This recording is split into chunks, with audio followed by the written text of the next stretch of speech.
你先拿。那我就不客气了。他比林初一早来了几年，眼界高了很多，直接就奔着那些价值连城的宝贝去了，挑了好几件塞进了储物袋。你怎么不拿金子呢？那多俗啊！我这些可都是万金难求的东西，去黑市上转手一卖，妥妥的够我吃喝玩乐300多年。你快点儿，时间一长，书房那俩人该被人发现了。林初一应了一声，往屋子中间走了2步，小手一挥，方才还琳琅满目宝贝堆得跟小山一样的屋子瞬间就空了，连一块布料都没留下。周一眼珠子都快瞪出来了。他去吧，验过拔毛，这也太狠了吧！见他一脸的懵逼，林初一咧咧嘴，空间给周一羡慕的。不行，你一会儿出去再分我点，最起码5箱金子。储物袋不大，他这是吃了没空间的亏啊！出息，赶紧走，把书房那两人给带上。带他们做什么？当然有用啦。大皇子府内巡逻的还在巡逻，守门的还在守门，丝毫没发现自家的主子和府里的所有家底都不翼而飞了。我悄悄地走，正如我悄悄地来，我挥挥小手，卷走了你家所有的财产。第二天一早，城门口发生了一件轰动京城的大事。城门上挂着2个人，一男一女，男的被人扒得精光，女的身着礼衣，肚兜外露。守城的士兵都惊呆了，他们绝对没偷懒，一直睁着眼睛呢。可一晚上过去，他们10几个人一点动静都没发现，根本没看到有人来过城门处。今早一开城门，呵，一左一右挂着2个人，跟副对联似的，也不知道人是怎么挂上去的。士兵赶紧让人拿了梯子将人给弄下来，探探鼻息，还好没死，人还有气儿。但是吧，平日里大皇子的马车经过，都是随车的侍卫亮的牌子，他们这些小人物根本见不到大皇子，就更想不到当今大皇子能被挂到城门上了。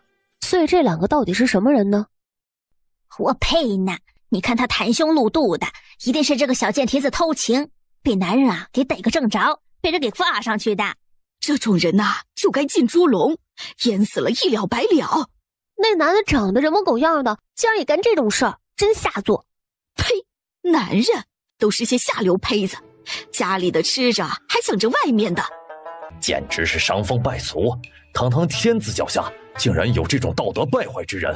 吃瓜群众越聚越多，人群里顾慈和几个公子哥齐齐往里挤。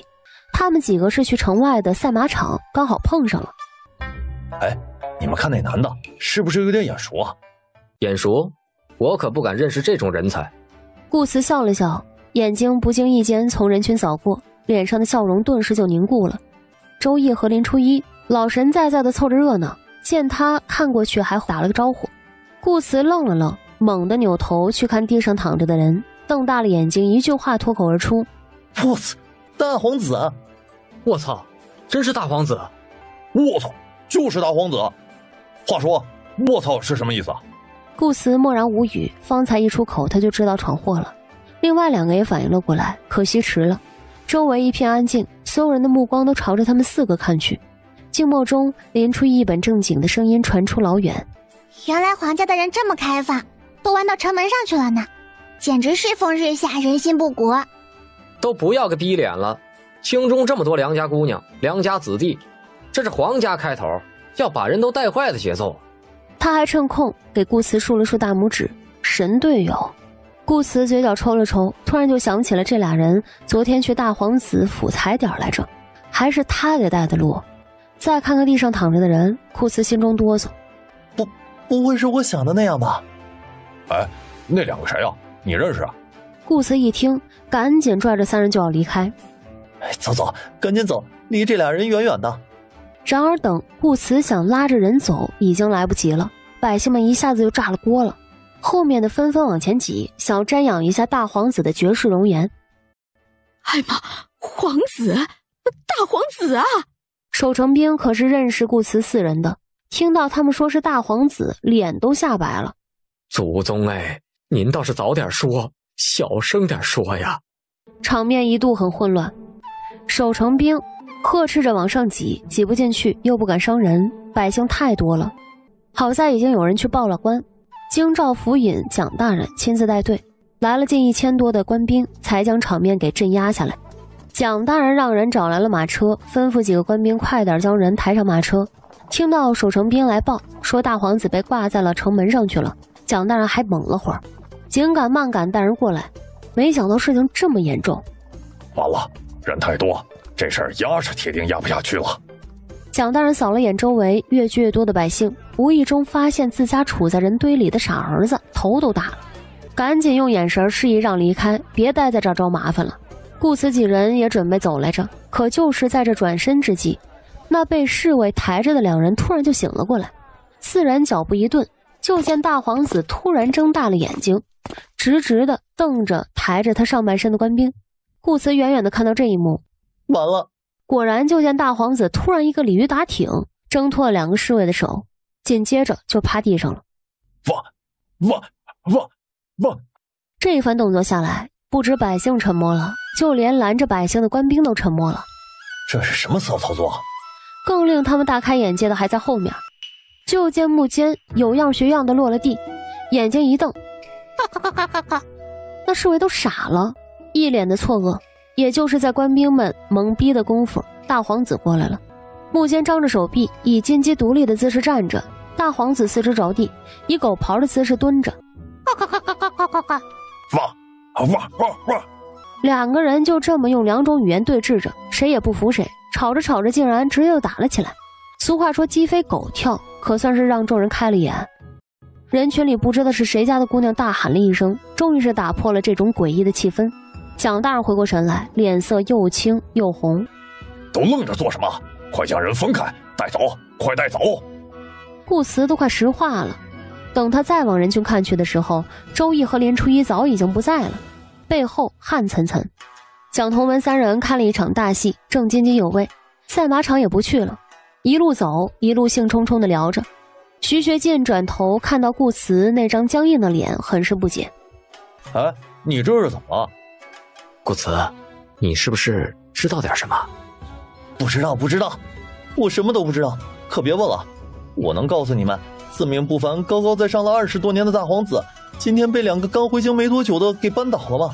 其中还有一个今年9岁，呵呵，威猛将军家的大小姐，这京城怕是要乱呢。然而当顾辞回到家，听他爹说起大皇子府库房被盗，还被人一把火连烧了4间院子的时候，差点一激动将手里的茶壶给甩出去。顾大人看着少有失态的儿子，意味深长地拍了拍他的肩膀。官场如战场，陈家和大皇子这回是踢到铁板了。顾辞看着他爹平时严肃的脸上这会儿压都压不住的笑意，差点脑子一热，将一切和盘托出。爹，我知道，我都知道，你儿子我还亲自参与了。皇宫御书房，皇上黑着脸，一盏上好的白玉茶杯摔出，杯子应声而碎，里面还温热的茶水溅了陈贵妃一身。皇上息怒，梨儿是被人陷害的呀，是有人要害她呀，皇上，你一定要为她做主啊！皇上冷哼一声，面上冷峻，心里却开了花似的。朕当然知道她是被人陷害的，朕就是憋得难受，不摔个杯子缓和一下，就怕朕自己会忍不住笑出声。自古就没有一个皇帝能够容忍自己被人算计的，大皇子那可是皇上心里永远过不去的一道坎儿。听听楚离这个名字，就知道皇上有多不待见他，更何况这个不待见的儿子还时时刻刻的想要干掉他，自己上位。陈贵妃被禁足了，罚抄3个月的女德。好歹梨儿是他的骨血，他竟然这般冷血无情。娘娘消气，这宫里到处都是眼线，有些话咱们心里想想就好了，可不能往外说呀。眼线？我现在还有什么不能给人知道的？女戒，他竟然让我抄女戒。为什么抄女戒？因为德不配位，这还不够那些贱人看笑话的吗？皇上不也下令彻查了吗？也把大皇子接进宫来了。太傅府那边派出了太医院的胡太医，皇上还是念着陈家的。郑国公府前厅饭桌上，林永峰、方老爷子和方正国3人端着饭碗，又开始了默不作声瞅娃的模式。瞅的次数多了，连带着其他人也跟着一眼一眼的去瞅。这是怎么了？初一身上有什么他们看不见的吗？我听说陈家出事儿了。是陈家二子陈建杰，昨天突然被人打断了一条腿，这会儿还在床上躺着。大皇子也出了事儿？大皇子府库房被盗，屋子被烧，大皇子被人扒光衣服，连夜挂到了城门上。据说一同被挂上去的还有穆家那个遗女穆坚。初一呀，这事儿你觉得如何？挺邪乎的。装，你继续装。别跟我们说这事儿跟你没关系。陈家平安无事了那么多年，昨天你一出门，陈家老二就断了一条腿。你闭了一晚上关，大皇子府就遭了殃，他就被人挂城门上去了。你说你昨天晚上干嘛去了？说这事儿跟你没关系，打死我们都不相信。怎么，这事跟初一有关系？初一呀，你看到了？恐怕不仅仅是看到了。看到就看到了，怎么的？这么小的孩子，他们还能强行把人带走审问不成？初一啊，这事你参与了？我打的人，烧的房子，盗的库房，衣服是周易扒的，真也是他挂上去的。娘，你放心吧，咱占理。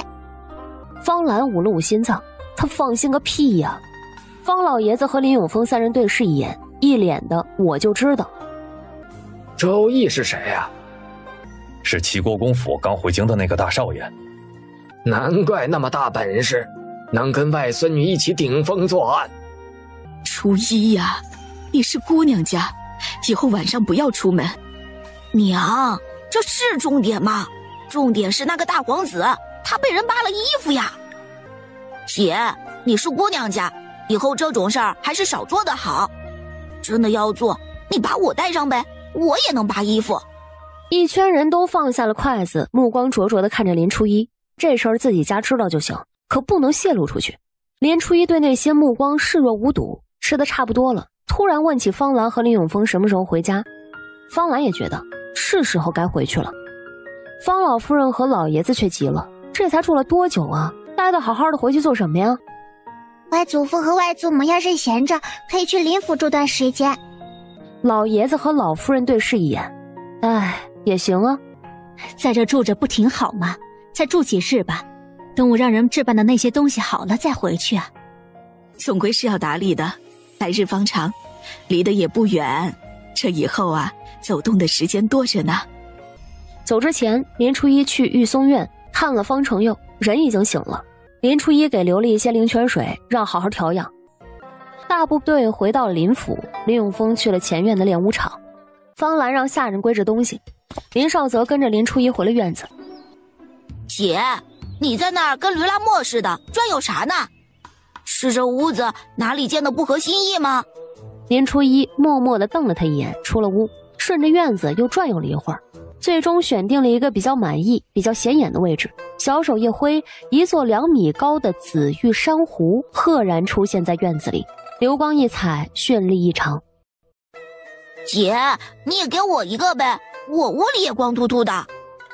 想了想，林初一去了隔壁的偏房，小手再次一挥，本来空荡荡的屋子瞬间就堆满了金银首饰、珍珠玉器，亮晶晶的差点晃瞎了林少泽水汪汪的大眼睛。妈耶，发财了发财了，这得多少钱呐？进去吧，随便挑。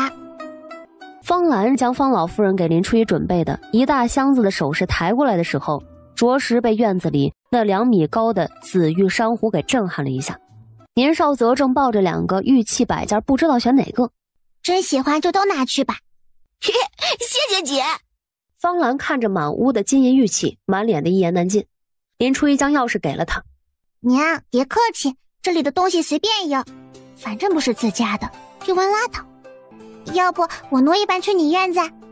就在你这儿吧，你院子里安全，放我那儿啊，娘不安心呐。于是偏房就成了大白的专属房间。谁也没想到，作为一只狼，他竟然会喜欢亮晶晶的珠宝。要不是明确的知道这货是狼，林初一都怕他头上长角。天色逐渐黑下来，去方兰的院子吃过饭后，林初一就回屋关紧了房门。院中一身黑衣的周易做贼似的落到了门口，一转头对上石头人那黑黢黢的眼眶子，心跳差点都停了。我去，你大晚上的不去吸收日月精华，你跑门口蹲着做什么？石头人盯着他半晌，呆板的一转身，真就去蹲院子里吸收日月精华去了。白日他就发现了院子那株珊瑚贼漂亮，他稀罕。你大晚上的不睡觉，跑来我这做什么？长夜漫漫，无心睡眠，要不去宫里转转？去宫里做什么？你不是说六皇子身上有事儿吗？我今天查了一下，当年京里啊，确实来了个神秘人。不是说宫里快举行宫宴了吗？到时候再去吧，也没几天了。你就不想知道大皇子现在怎么样了？林初一挑了挑眉，能怎么样啊？他当时也没把他怎么样，顶多冻了一个晚上，丹药的药效过去之后，得在床上躺上一段时间。不过林初一还是被周易说动了，突然想起来宫里还有一个木监，那就去看看呗，那女的身上到底是个什么玩意儿。然而进了宫，两人就懵逼了。皇宫那么大，周易一共也就来过2次，根本不知道大皇子住哪儿啊。林初一往嘴里扔了颗地灵丹，俩人对视一眼，决定分头行动。周易用了张隐气符隐藏了气息，宫里的高手还是不少的。不过天下事就是这么凑巧，也不知道是周易太过幸运，还是顾慈太过倒霉。一行人又一次相遇的那一刻，看着周易那张不着调的脸，顾慈差点都毛了。顾慈4人是被皇上叫进宫来问话的，毕竟当时这4个都在现场。4人上午看了场戏，下午就进了宫。皇上当着几个元老大臣的面召见了一次，中规中矩地询问了当时的情景。引路的公公亲自送4人出宫，谁知在路上遇到了等候多时的二皇子楚隐臣。二皇子与顾慈4人的年龄相仿，平时关系就不错。去了二皇子的住处，徐学进3人活灵活现地将当时的场景给描述了一遍，给二皇子听得那叫一个感慨。感慨平日不能随便出宫，没能亲眼瞧上他大哥的表演。哪知这话刚一说完，周易就跟幽灵似的出现在几人面前。别来无恙啊，各位！给几人吓得还以为是刺客。周易表弟，你怎么会在宫里啊？这位是齐国公府的大公子周易，自己人，不是刺客。自己人？顾慈无语。不，这个时间还在宫里，这人绝对没安好心。你要相信我，他绝对是来搞事情的。有点事儿。哎，你们知道大皇子住哪儿吗？给他一顿找啊，挨个宫殿找过来的。不知道。你找大皇子做什么？顾慈，你认识周易表弟？你可别问了，离远点就好，不然容易被带沟里，还是爬都爬不上来的那种。别这么紧张，我这次来是真有事儿。你离我远一点。顾慈护着二皇子往后退，那一脸不情愿的模样，给其他人几个都看懵了。怎么，这2人之间是有什么他们不知道的关系吗？上午城门口，周公子也在现场围观。哦，原来表弟也在场，都这么闲吗？当时还有一个小丫头，是周公子那位庶出的妹妹吗？啊，你说初一啊，她是威猛将军府林将军家的大小姐。他人呢？跟我一起来的，找大皇子去了。顾慈愣了愣，眼睛慢慢瞪大，随即一把拽住了楚隐臣的衣袖，来回晃了晃。快派人去把那丫头给找回来。二皇子被晃得一脸懵逼，蒋同文3人也是纳闷，用得着这么兴师动众吗？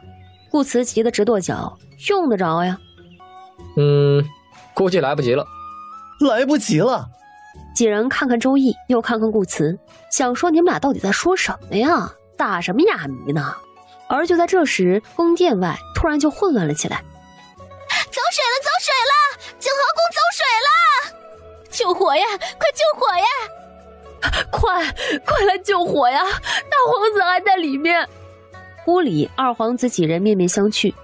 我刚刚听到，是不是大皇子住的地方走水了？啊，我好像也听到了。走水了？几人后知后觉，齐脚步匆匆地出了屋。快去看看怎么回事。周公子是不是知道什么？顾慈满头的黑线。现在反应过来还有什么用？恭喜你们成功上贼船了。周易没搭理他们，抬头往混乱的方向看去。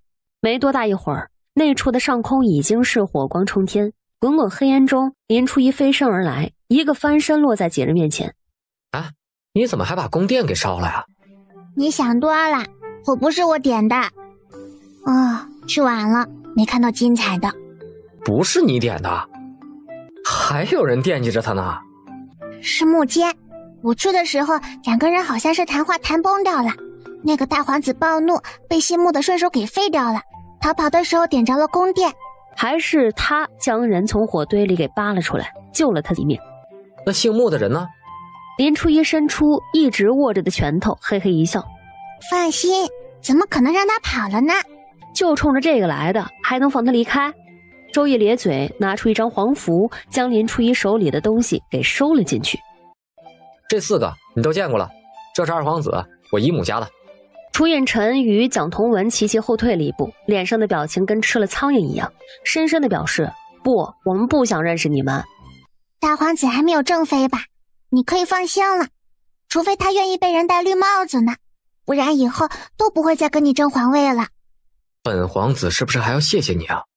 说来也活该是大皇子倒霉，估计他就是做梦也想不到，木间的体内还有另一个不知来历的魂魄，还是不会惯着他的那种。来自于陈家的大力培养，楚离自小就带着不可一世、居高临下的属性，在大庭广众之下失德，各种舆论劈头盖脸的砸下。大皇子清醒过后，想起自己丢了那么大的脸，羞愤交加之下，眼睛一黑，差点没挺过去。木间本来是要被处死的，但人家可是能和大皇子一起挂在城门上的女人，死之前那不得通知一下大皇子吗？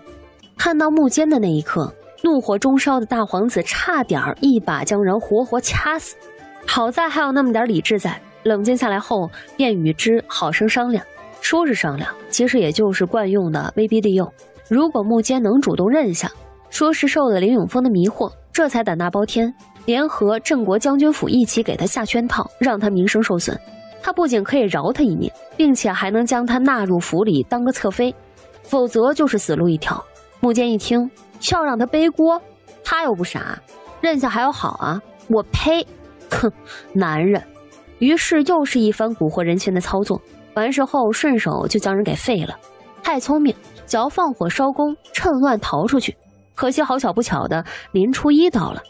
木间如今就是个傀儡，林初一2巴掌过去，他体内的东西便忽悠一下出来了。见只是个红衣厉鬼，林初一顿时有些失望。木间自然是留在了火海里。大皇子被扒拉出来的时候，半拉脸都给快烧熟了。要不是藤醒嗷了一嗓子，林初一都不带能想起来他的。景仁宫一阵接着一阵痛苦的惨叫传遍了整个宫殿。陈贵妃跪在地上，已经哭得没有力气。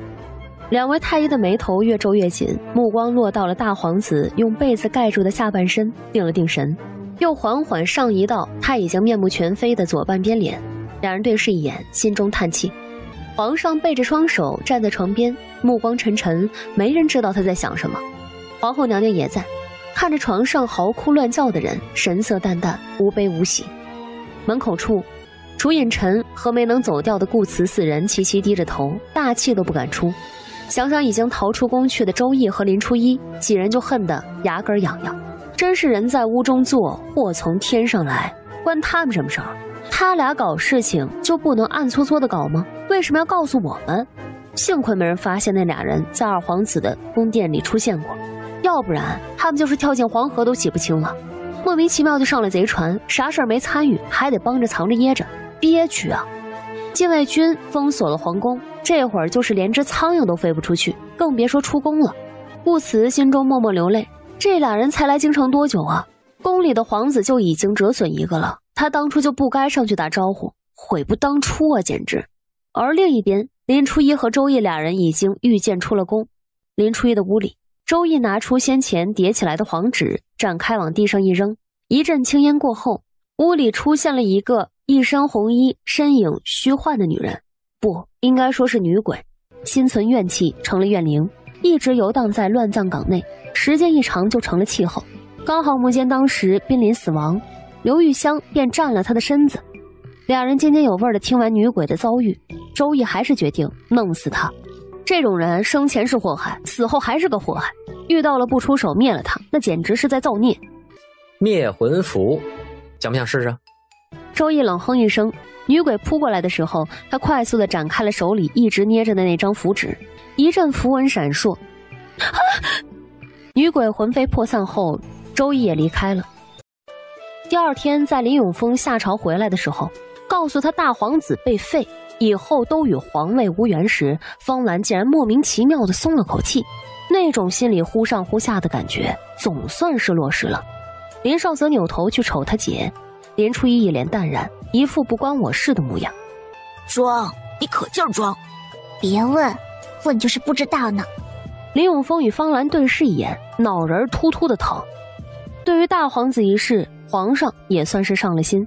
大理寺和京兆府齐齐出动，于是也不知道是有意还是无意，大皇子被废的事儿慢慢的就传遍了京城的大街小巷。这段时间以来，能吃瓜的一次比一次大，百姓们差点都吃撑了。而这件事儿的始作俑者之一，此刻正蹲在林家练武场，一脸嫌弃地看着林家军们耍花枪式的演练。姐，去吧。不去，没意思。在家待着不也没意思吗？姐，求你了，去吧。缺银子就去库房拿，1000两银子而已，用得着亲自跑一趟吗？自从周易派了人来下帖子，问明日要不要一起去城外的赛马场，这孩子就惦记上了。一帮弱鸡闲来无事的玩乐，那能有什么意思呀？姐，去吧。来京城这些天了，我都还没有出去玩过呢。大白的脑袋从一侧伸过来，一样的眼巴巴的。你们出去能把我带上吗？就这一次。林少则立马高兴了，咧着嘴一下就蹦跶了起来，和大白一门心思的往马厩跑，先去找2匹千里马培养感情去了。帖子是周易让人来下的，遵照着这里男女授受不亲的优良传统，帖子上邀请的人是林家少爷林少泽。石进啊，你跟着一起去吧。正常出行那就得有人跟着，林少泽还没有随身的小厮，石进跟着照看着些也好。林初一这边，丫鬟云香啊，改名了，人家现在啊叫大松，取自松树坚贞不屈，无论严寒酷暑都可以顽强生长的精神。咱们院子里啊有点不一样，你可得一直顽强下去。大松神情恍惚地跟着上了马车，除了目光呆滞了点，脸色苍白了点，其他的呀倒还算正常。马车缓缓前行，车两旁跟着几个林家军，2匹千里马打了个响鼻，齐齐呲了呲牙，坐好了您嘞。几名林家军咬着后槽牙加快速度，心中却是欲哭无泪。马车内，大白和林少泽各自占领了一个窗口，眼睛发亮，表情同步的往外瞅。出去玩了，终于要出去玩了！遛狼了，遛狼了，终于要出去遛狼了！丫鬟大松呆呆地望着大白出神，这是狼吧？狼竟然也知道凑热闹，好稀奇啊！他竟然还会笑。周易早早的就等到了城门口，远远看到林家的马车过来，还伸手打了个招呼。出城后，2家的马车齐行。城郊的赛马场就是那种正经少爷小姐们消磨时间的去处，吟诗作对就去茶楼酒馆，出来玩那必须得来赛马场啊！能玩的东西很多，投壶射靶花样赛马。未想到来这里还是徐学进先给周易下的帖子。徐学进的姑姑嫁进了镇国将军府，姚成宇的4姑姑也嫁进了镇国将军府。顾慈又一次看到周易和林初一，下巴都要惊掉了。蒋同文今日没来，京兆府尹是他爹。大皇子的案子最近正在风口浪尖上，有些不合适出来嘚瑟。顾慈很想抓着徐学进和姚成宇的肩膀晃一晃，听听俩人脑子里是不是进了水啊？你们把这2个人叫出来做什么呀？是嫌这2天过得太清闲吗？几日未见，周我请客，一起去广聚轩搓一顿。我家中还有点事儿，你们玩，我就先回去了。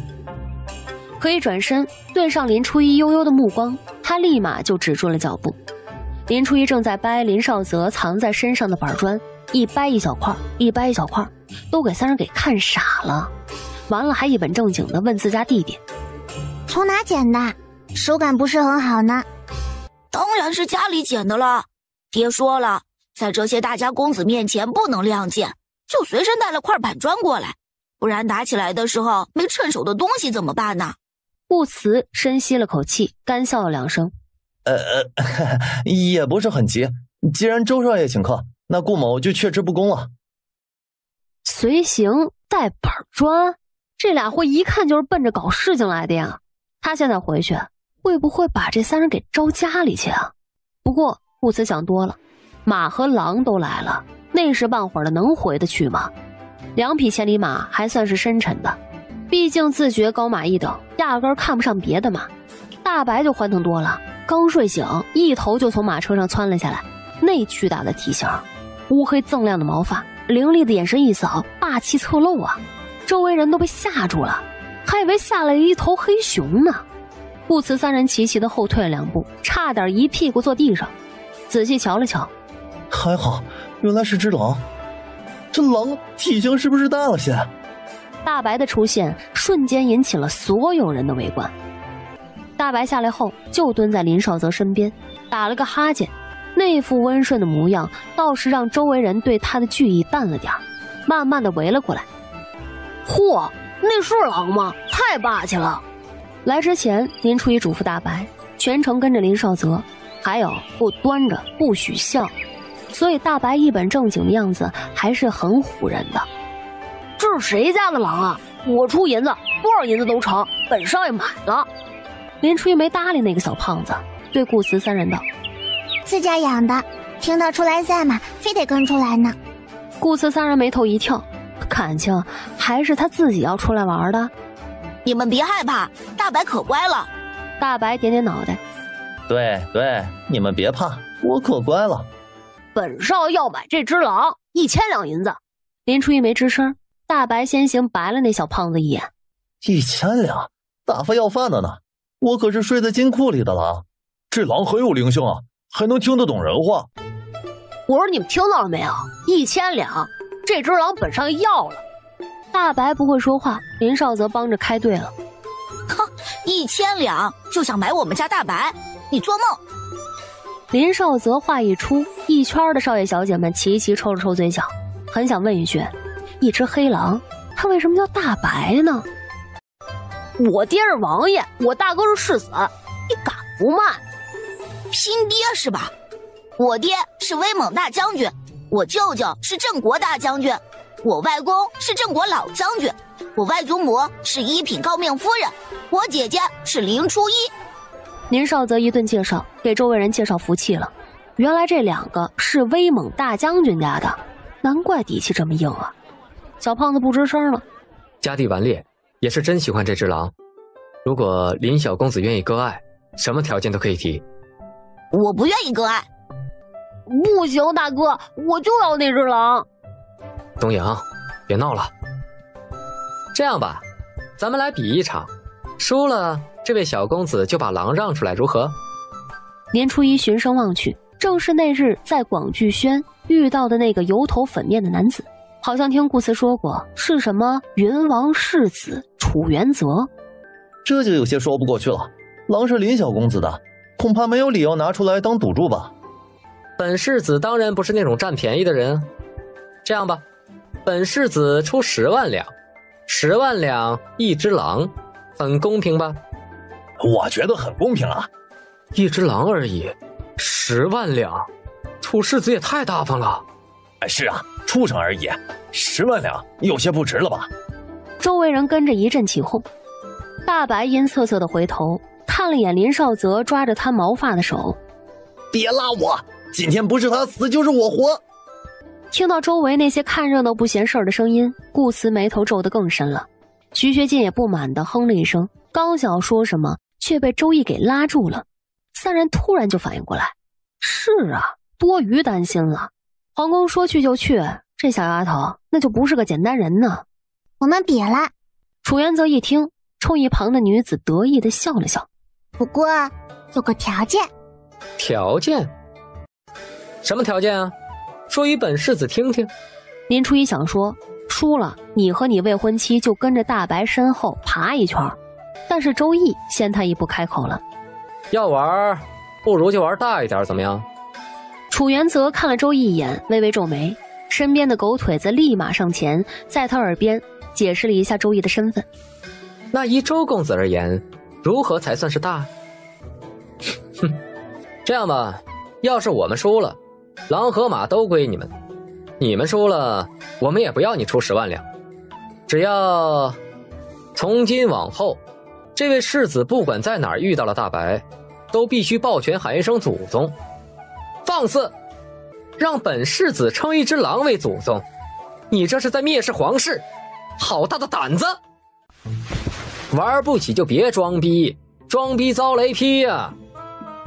你大胆！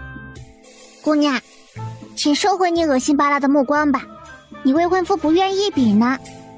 其实私下里的玩乐而已，也算不上是蔑视皇族吧。再说，也未必能输啊。顾慈猛地看向两人，心中警铃大作。我去，影响都蔓延得这么快了吗？周围的少爷小姐们不说话了，想看热闹，可这种蔑视皇室的罪名，他们可不敢背。周易一脸嘲讽的模样，和周围人一副你是不是玩不起的表情，刺激到了楚元泽。好，本世子应了。如果你们输了，以后见了我也要叫一声祖宗。我去，你可是空口套白狼啊，你还要加条件。不过转念一想，他们家的马应该是不会输的，随即大方的点头，一脸我真拿你没办法的样子。好吧，我们就勉为其难的答应了。楚元泽那叫一个气，好歹他也是皇族血脉，平时走哪儿不是顺风顺水的呀？没想到今天在这两个不知所谓的小儿身上栽了。楚元泽不知道的是，这才哪儿跟哪儿啊，大跟头啊还在后面呢。赛马场本来就是比赛的场地，听到他答应下来，周围的二世祖们又开始跟着起哄了。楚世子的马是皇上亲赐的，血统最正的汗血宝马，都没什么可比性了。输是不会输的吧？至今为止，楚世子的闪电还没输过。这几人刚来京城不知道，一会儿该有好戏看了。石进将马拉过来的时候，一脸爱莫能助地看了那云王世子一眼，良言难劝该死的鬼啊！更何况还有一群跟着挖坑的。林初一拍了拍千里马的脸，一会儿不用跟他们客气，怎么高兴怎么来。千里马打了个响鼻，眨眨黑亮的眸子，包在我身上。马是石进在众目睽睽之下从马车上现解下来的。众人刚开始是惊讶林府竟然用千里马拉车，可随即就笑了。本来以为好歹是大将军家的少爷小姐，最起码也该牵一匹战马来吧，用拉马车的马来比赛，真是滑天下之大稽。另外一匹千里马远远地望着，满眼的羡慕。兄弟，你可要加油啊，今天回去吃什么可就看你了。虽然是两伙人的比赛，不过周围都是些不差钱的主儿，有不少人跟着凑热闹的，1000两1000两的往外甩，玩的就是个刺激。林初一坐在高头大马上，扭头看了顾慈一眼，意味深长的一笑。别怪我没有提醒你，这场你最好别跟着。顾慈都没带犹豫的，一拉马缰就回去了。正主都亲自警告了，不跑是傻子。他一离开，徐学进和姚成宇也下了马。本以为就赛个马，光天化日之下应该不会出什么事儿，可回过头来看看周易和那只黑狼面上的贼笑，突然觉得他们还是格局小了。切，文臣还是差了一些呀。可不是，书生自古多文弱，我等还是多多体谅这些吧。楚元泽姿态高傲的坐在纯黑色汗血宝马之上，连个多余的眼神都没给林初一。连家的，你给本少爷跑第一呀！狼不要了，本少爷赏你2000两，白赏。可别让那只狼落到那个讨厌的人手里。围棋的场地外站了不少人，赛鼓敲响，马上的人齐齐一拉缰绳，驾！十几匹颜色血统不同的马，嘶鸣一声，便如同离弦之箭般冲了出去。马蹄声声中，骑在马上的楚元泽遥遥领先。林初一人小，在一众人里都快显没了。不过他身下骑着的千里马，那可是吃过灵岩丹开过智的，瓶儿里灵泉水喝着。林初一还专门在药田四周种了马草以供喂食，那速度就别提了，嗖嗖的。眨眼间从一众马中杀了出去，紧紧追在了楚元泽的马后。千里马不着急地追上去，林初一就更不急了。我天，追上去了！真行啊，简直不敢相信，拉马车的马竟然能跑这么快。假的吧？这匹汗血宝马并不纯，竟然能跟上楚世子的马，是不是与马上的人有关啊？毕竟一个16、17，一个才8、9岁，体重就是不一样啊。议论声越来越多，大家的情绪也越来越高涨。别管谁赢了，他们都乐得听人喊祖宗。驾！楚元泽听到身旁马蹄声逼近，稍稍讶异了一下，面色微沉，狠狠地扬着马鞭。驾！相比于他，林初一就轻松许多了，全程就稳稳地坐着，连缰绳都没拉过。身后那些二世祖们都惊呆了，回过神后，面目狰狞，拼了命地甩马鞭。这拉马车的马都能跑这么快，他们的马差哪儿了？眼看着林初一距离楚元泽越来越近，赛场也跑了半截了。周毅声吼：“加油，快超过去！追上去，追上去，快追上去！追上去，本少爷给5000两，白给不要了。”身旁的楚毅捂了捂脸，无奈：“加油，超过去！快追过去啊！”我方士气大涨，顾慈忍了忍，没忍住，也加入了啦啦队行列。先别管加油是个什么意思吧，反正顺嘴喊了再说。加油，追上去，超过他！实在是一直掉马尾太难受了。渐渐的，周围一片嘘声，一声接着一声呐喊：“加油，追上去，追上去！”他们也想看看林家那匹马能不能赢了楚世子那匹纯种的汗血宝马。在一片热情高涨中，林初一成功的追上了楚元泽。驾！楚元泽终于是有些慌了，想到输的后果，眸容沉沉。奔跑中，他的衣袖不经意的一挥，一根针朝着一旁的林初一飞射而去。林初一不动声色的小手一抓，银针便被他夹在了两指间。玩不起！冷笑一声，倒是没有回手再将银针射回去。终点越来越近，林初一伸手拍了拍千里马的肚子，千里马得了指示，速度又加快了些，前蹄逐渐的超了过去。见银针并没有对林初一造成什么影响，楚元则眯了眯眼，突然从腰间抽出了一把匕首，对着马屁股就要扎上去。可就在这时，他的余光突然发现身旁的那匹千里马正边跑边扭头望着他。那马的眼神太过人性化，让楚元则一愣，惊讶地与之对视。接下来发生的事儿差点惊掉了所有人的下巴。就见奔跑中那匹正与楚元泽对视的千里马突然将头转了回去，脖子高高扬起。楚元泽愣了一下，手里缰绳差点没握住。而就在这个时候，千里马又将头给扭了过来，慢了2步，对着楚元泽的那张脸就来了一口。呸！楚元泽都被喷懵了，紧接着千里马就张开了大嘴，上下唇抖了抖，露出2排牙齿，舌头还伸出来甩了2下。楚元泽心脏猛地停了一下，瞪大了眼睛，浑身一哆嗦，一个咕噜就从马上给掉了下来。惨叫声响起，林初一放心了，人活着就好。不过汗血宝马狂奔中，那都快赶上个小汽车了，这一摔估计不骨折也得摔几根肋骨。全场一片寂静，嘴巴张的都能塞下一个鸡蛋了，脸上的表情差点管理失控。千里马鬼畜的笑声中，后面跟上来的二世祖们急急地一拉缰绳，吓得头发都快竖起来了。马声嘶鸣中，还有几个收拾不稳，直接就从马上飞扑下去的。我的娘哎，那是个什么东西啊？那马怎么了？成精也不带这样的吧？众人咽了咽口水，望着那一路笑一路加快速度，欢快地冲向终点的马，齐齐脚下一软。然而还没等他们从马笑中回神，身边紧跟着又响起了一阵怪异的笑声。大白笑得那叫一个猖狂啊！赢了，我多了一个族谱的子孙后代啊！顾慈3人本来正实话着呢，冷不丁的听到身旁传来一阵怪笑，下意识就退了老远。那小胖子楚东阳更是一屁股坐到了地上，哇的一声就哭了出来。不要了，他不要狼了，娘哎，也太吓人了。那边千里马已经到了终点，抬头挺胸，傲娇迈着小碎步，哒哒哒的往回走。只是一走一路过，身边的人都齐齐退得老远，还有几个是白着脸爬着离开的。大白连盾都没打，奔着趴在地上呻吟的楚元泽就去了。弯着眼咧着嘴，眼神贱嗖嗖的，绕着楚元泽一圈一圈的转悠。周毅几人也跟了过去，一同跟过去的还有楚元泽带出来的随身小厮。至于其他人，要不是腿软跑不动，早跑了，还敢往跟前凑啊？得亏是人多，才没有集体昏过去。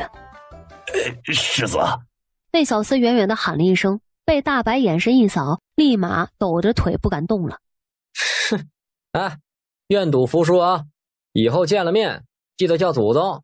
今天就算了，看你这模样，估计也叫不出口。大白适时地冲他笑了一声，吓得楚元泽浑身一颤，也不知道是疼还是吓得满脸苍白，的确是说不出话来了。几位小祖宗，小的给你们磕头了，我家世子受伤了，这次就算了吧，下次一定登门赔罪。姚成宇拉了拉周易的袖子，示意他不要把事情闹大。周易也深知这个理，人估计是重伤了，再闹下去，要是闹到皇上那儿不好收场。可大白不这么认为啊，继续在楚元泽身边转悠。呸，这臭不要脸的，还想养他来着。大白阴恻恻地盯着楚元泽，小厮都起了一身冷汗。这狼有问题，不会是想吃他家世子吧？林初一咳了一声，将手里那根银针递到了小厮的手里，一本正经地说：你们家祖宗想要10万两。银子还是给了的，被大白那咬牙切齿的眼神看得发毛。趴在地上的楚元泽缓了缓，提起全身的力气吼了一声：给！吼完人就昏了过去。林初一笑眯眯地接过银票，霸气地一挥手：走吧，黄芷轩，大白请客。等到林初一行人浩浩荡荡地离开，赛马场内剩下的人这才齐齐地松了口气，跌坐在地上。千金小姐们手脚发软地卧在自家丫鬟的怀里，主仆俩对着哭声一片。世子你怎么样？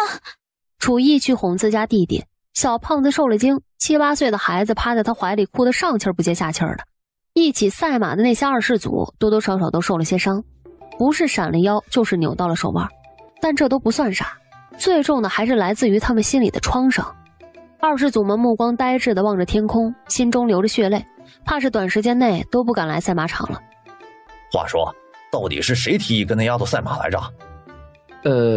是楚世子。对了，好像那家伙比我们伤的还重啊。是吗？那我们就放心了。总结，祸害与京城二世祖们的第一次会面以全军覆没告终。